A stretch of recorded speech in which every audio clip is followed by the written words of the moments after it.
सरकारी निर्माण की जो टेंडर प्रक्रिया होती है, हालांकि उसे सब जानते होंगे, थोड़ा सा बता दूं।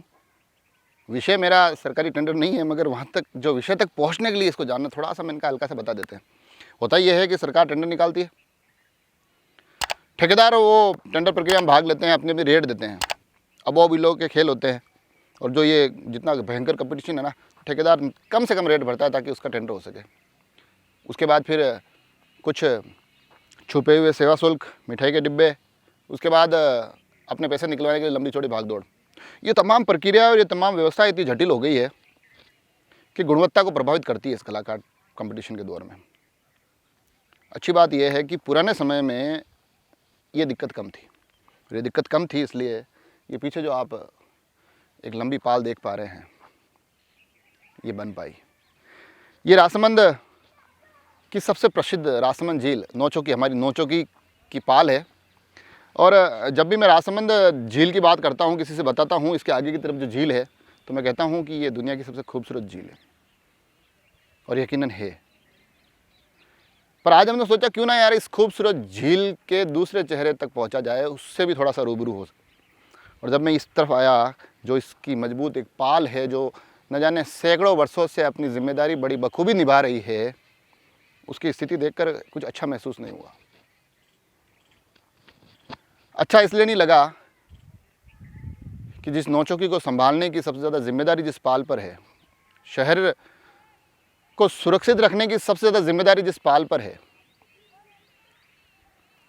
वहाँ पर लगातार अलग अलग झाड़ियाँ, अलग अलग पेड़ लगे हुए हैं, अलग अलग खड्डे हो चुके हैं, और स्थितियाँ ज़्यादा सुखद नहीं लग रही है। न जाने क्यों इस तरफ लोगों का ध्यान नहीं जाता है। हालांकि बताया जाता है कि ये पुरातत्व विभाग के अंदर आती है, और पुरातत्व विभाग का एक पहलू मैं आप तक पहुंचाना चाहूँगा कि राजसमंद की जो नौचौकी झील है, जहां अगर कोई वेडिंग शूट के लिए आता है, बीच में मैं 1-2 बार जाके आया था, तो अब पुरातत्व विभाग से परमिशन लेनी पड़ती है, उसमें कोई राशि जमा होती है। अगर इससे इतर भी थोड़ा बात करूँ तो यहाँ पेनोरमा है, जिससे कुछ ना कुछ आय होती है। उसके अलावा यहाँ रेस्टोरेंट है, जिसकी भी ठेका प्रणाली के माध्यम से कोई ना कोई आय होती होगी। यहीं पर वाटर स्पोर्ट भी संचालित है, जिससे भी कोई न कोई आय होती है। राजसमंद की आत्मा ये राजसमंद झील है, जो आय के अन्य स्रोत भी स्थापित कर रही है। उसके बावजूद इस पाल पर ध्यान नहीं दिया जा रहा है। ये गैर जिम्मेदार होने का एक बड़ा ही खतरनाक वाला चेहरा है, क्योंकि एक कल्पना भर हम करें ना इस पाल को नुकसान होने की, तो वो उससे हम सिहर जाते हैं। जो मैंने थोड़ा बहुत पता किया है, तो काफ़ी सालों पहले ये झाड़ियाँ साफ़ करवाई गई थी।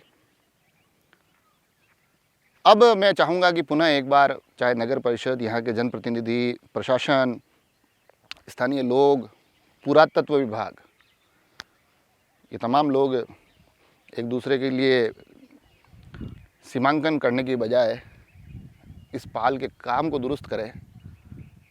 जो चेहरा उधर नौचौकी का खूबसूरत दिखाई देता है, उस खूबसूरत चेहरे को यहाँ तक भी बरकरार रखे।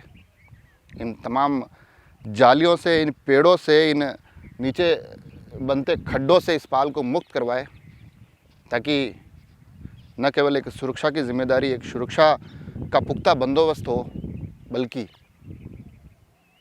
हम इस पाल को कह सकें, हम इस नौचौकी झील को कह सकें कि हमें तुम्हारी चिंता है, हम तुम्हारी परवाह करते हैं।